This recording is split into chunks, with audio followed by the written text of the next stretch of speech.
Lebanon में सक्रिय संगठन हिजबुल्लाह ने कहा है कि अगर इजराइल की ओर से हमला होता है तो वो चुप नहीं बैठेगा।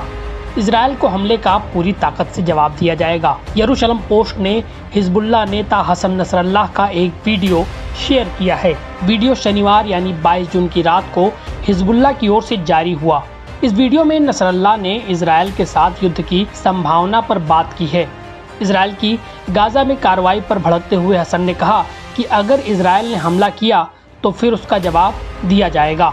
लड़ाई शुरू होने की स्थिति में हिजबुल्लाह बिना कोई हद तय किए पूरी क्षमता के साथ लड़ेगा।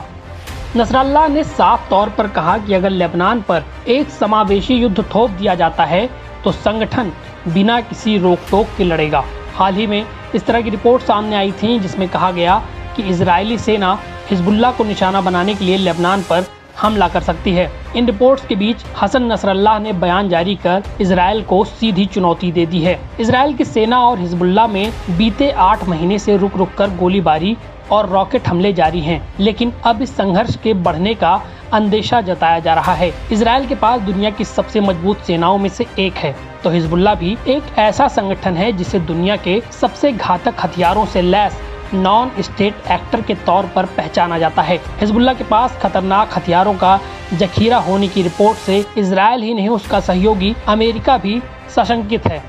हिजबुल्लाह के पास जिस तरह के हथियारों का जखीरा है, माना जाता है वैसा शस्त्रागार किसी संगठन के पास नहीं है।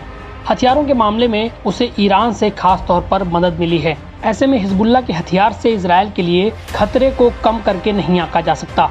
इजरायली चिंताओं का कारण ईरान से हिजबुल्लाह को मिले हथियार हैं। विशेष रूप से इजराइल में टारगेट तक पहुंचने के मामले में हिजबुल्लाह की ताकत हमास के मुकाबले कहीं ज़्यादा है, जो इजराइल की चिंता बढ़ाने वाली है। हिजबुल्लाह की धमकियों के बीच यमन के हूती विद्रोही भी एक्टिव हो गए हैं। यमन के हूती विद्रोहियों ने 23 जून को लाल सागर में एक जहाज पर ड्रोन से हमला किया और उसे क्षतिग्रस्त कर दिया।